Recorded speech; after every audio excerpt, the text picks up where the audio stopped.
Thank you and welcome to the show this morning. The topic this morning is from the plantation to the prison and historical criminalization of the African American male. And of course, we have with us to talk about a study that she has been a part of dealing with the economic, political, and social situation of the African American male from the plantation to today's prison is Dr. DBurris-Kitchen. And of course, Dr. Kitchen, let me welcome you to the show this morning and tell you again how delighted we are to have you, because I think that you were with us earlier and you gave us an excellent understanding of the African American situation. And we also might add that you are the chairperson of the Department of Criminal Justice at Tennessee State University. And so let's start this show off, Dr. Burris-Kitchen, by having you to give us some information about your background, your education, and some of the things that were important that eventually led us to you this morning. And then we'll talk about the historical criminalization of the African American male.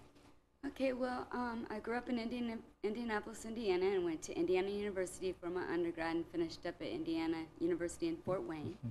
And while I was in high school, I just knew a lot of people who were dealing in drugs, and the majority of the people who were dealing in drugs were people who were white, and I was just always intrigued, especially being a young adult in the early 80s, about the war on drugs and it being focused mostly on African Americans. So as I pursued my career in sociology, I went on to get my master's degree at Ball State University and my doctorate at Western Michigan University. It was always my desire to figure out why we assumed that the majority of drug use was in the African American community.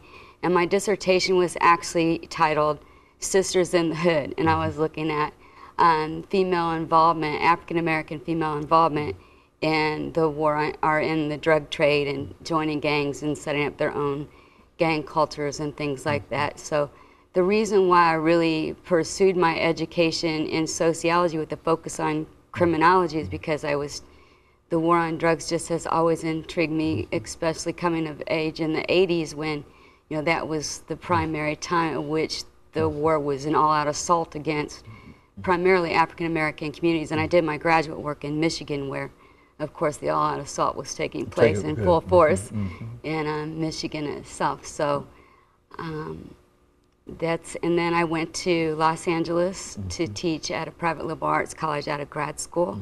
Taught there for 7 years, did some more research, was more interested in the Hispanic culture and the Hispanics criminalization at that point because it was a predominantly Hispanic area and so was the university.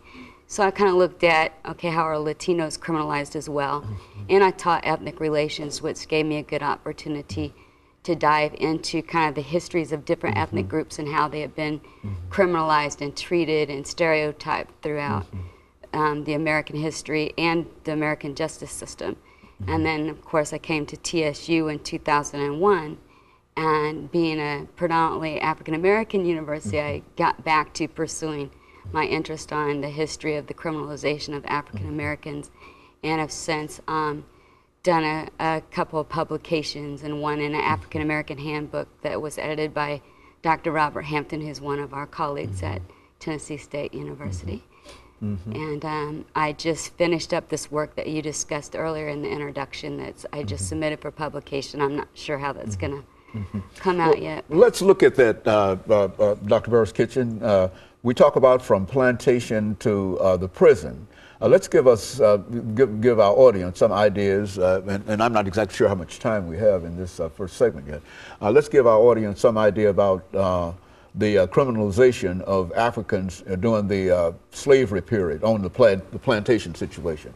Well, in order to really justify the mass enslavement of peoples from Africa, and even to deny or to allow indentured service status for a lifetime in this country after the John Punch case, I think it was, we had to actually have a religious explanation, because at that time it was before the Enlightenment period, so religion was really the foundation of justifying and legitimizing the treatment of different groups.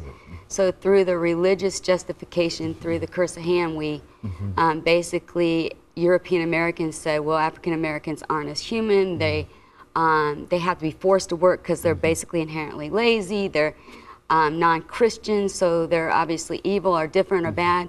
So the bifurcation of good and evil with white and black came to play during slavery, and I think that continues to come into play throughout American Okay, very history. good. And of course, let's take time for this first commercial break, and then we'll come back and we'll allow you not only to talk about that as a means of criminalization, but how that progressed and give us some numbers in reference to it. Absolutely. Of course, we'll be back with our audience following this very, very short commercial break.